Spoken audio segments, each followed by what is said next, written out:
Top quality और consistent performance के लिए सिर्फ सिल्वर पंप्स एंड मोटर्स, नाम याद रखना। રાજકોટમાં ધારાસભ્ય જયેશ રાદડિયાએ ફરી એકવાર હુંકાર કર્યો છે। જયેશ રાદડિયાએ નિવેદન આપ્યું, વિરોધીઓ પર ફરી વરસ્યા જયેશ રાદડિયા। નડિયા ગણવાવાળાઓને કહેવું છે કે સારા કામમાં અવરોધ ઊભા ન કરો, એક ટોળકીએ મને હેરાન કરવાનું નક્કી કર્યું છે। રાદડિયાએ નિવેદન આપ્યું છે। સાથે જ તેમણે કહ્યું કે જો નક્કી જ કર્યું હોય તો મારે મેદાનમાં ઉતરવું પડશે। સમાજની વાતમાં હું વચ્ચે નથી આવવા માંગતો, અવરોધ નાખવાનું બંધ નહીં કરે તો મારે મેદાનમાં ઉતરવું પડશે। જેતપુરના થાણા ગલોડ ગામે વિઠ્ઠલ રાદડિયાની પ્રતિમાના અનાવરણ કાર્યક્રમમાં જયેશ રાદડિયાએ વિરોધીઓને ચેતવણી આપી।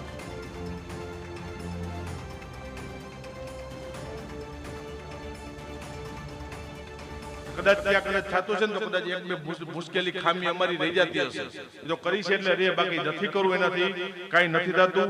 એવા નડિયા ગણવાવાળા જે લોકો છે ને મારે આ જાહેર મંચ ઉપરથી કદાચ કેવું ન જોઈએ પણ ના છૂટકે કેવું પડે છે કે એ સારું કામ કરવાના પ્રયત્નો કરતા હોય એમને અવરોધમાં અટકા નાખવાનું બંધ કરી દેજો, નકર તાકાતથી સમાજનું નેતૃત્વ જેમ અમને કરતા આવ્યું છે, પરિણામ આપતા આવ્યું છે, એમ પછી હવે વચ્ચે આવ્યા એના પછી મારે હિસાબ કરવા ન પડે, ઈ મેદાનમાં મારે ઉતરવું ન પડે, નથી ઉતરવું સમાજની વાત આવે છે ત્યાં સુધી, પણ કીધું કે છેલ્લે એન્ડ સુધીમાં મને જો હેરાન કરવાના પ્રયત્નો કરવાના થાય કે ટોળકે નક્કી કરી લીધું હોય છે તો પછી હું રાજકીય માણસ છું છેલ્લે સામે વાર કરતો જ મને આવડે છે, કદાચ એ સમય આવે ત્યારે મારે મેદાનમાં ઉતરવું ન પડે, એટલા માટે જે જેનું સારું કામ કરતા એને મુબારક।